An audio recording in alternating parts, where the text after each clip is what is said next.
If you're trying to build wealth, the first $100,000 doesn't feel like progress. It feels like punishment. You're saving, you're investing, and you're doing all of the right things, but the number barely moves. But there's a point where it flips, not because you got lucky, but because the math finally starts working with you instead of against you. That point is your first $100,000. And if you can understand why that threshold matters, you can stop wasting time on the wrong priorities. People treat 100,000 like it's a flex number. It's not. It's a mechanical threshold. Below it, your progress comes mostly from what you add. Above it, your progress starts coming from what your capital adds.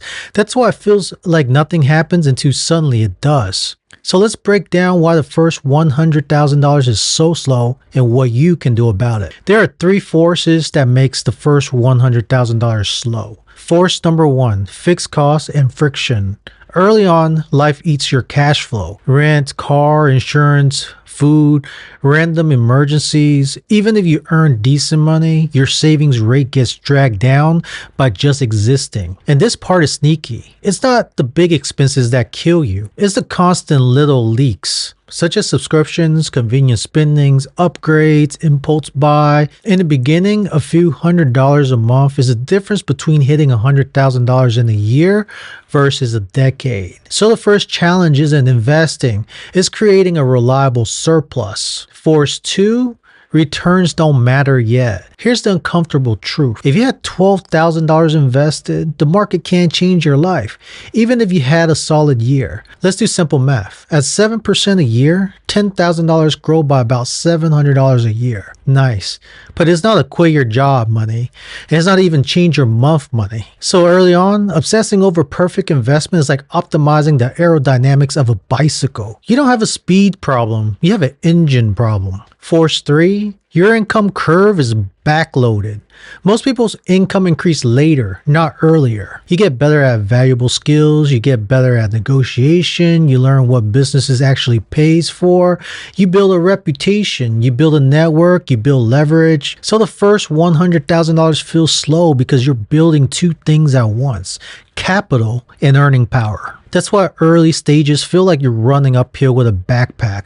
But once you hit $100,000, you're not the same person financially. You have a base, and the base changes everything. Once you have $100,000 invested, returns become noticeable.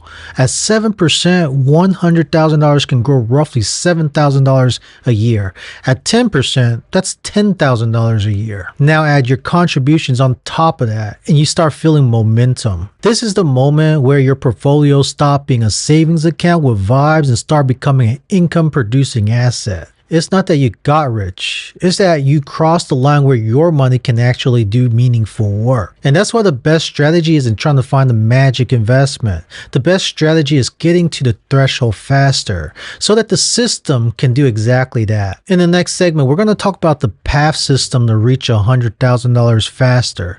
PATH. The P is to protect your cash flow. Before you do anything fancy, protect your monthly surplus. You need one number. What's my guaranteed leftover money each month? Not the optimistic version, the real version. And if that number isn't there yet, your job is to create it by tightening leaks and setting rules. Two simple rules that work. 1. Auto transferring investing the day after payday. 2. A spending ceiling for non-essentials that you don't negotiate with yourself. Wealth isn't built by motivation, it's built by defaults. A in PATH is to amplify your income.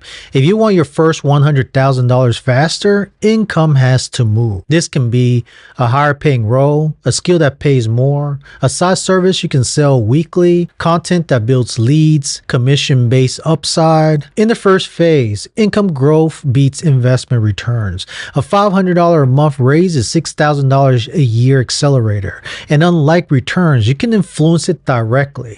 The T in PATH is turbo contribution. This is where people mess up. They invest whatever is left. That's slow. Instead, pick a target contribution number and build life around it. Example, $500 a month, $1,000 a month, $2,000 a month. The goal is to make investing a line item and not an afterthought, because contributions are the fuel that gets you to that threshold.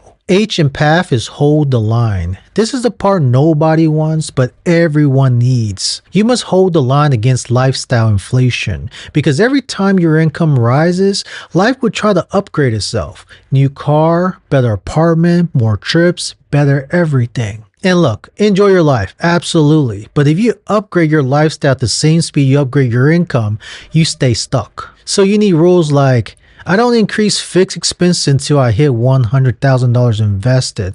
I increase investing first, lifestyle second. I don't buy payments to impress people. This is how you protect your momentum. Here's the one thing I want you to take away. The first 100,000 isn't about being a genius investor. It's about building surpluses, raising your income, and turning investing into a non-negotiable habit. Once you cross it, the engine starts and the game changes.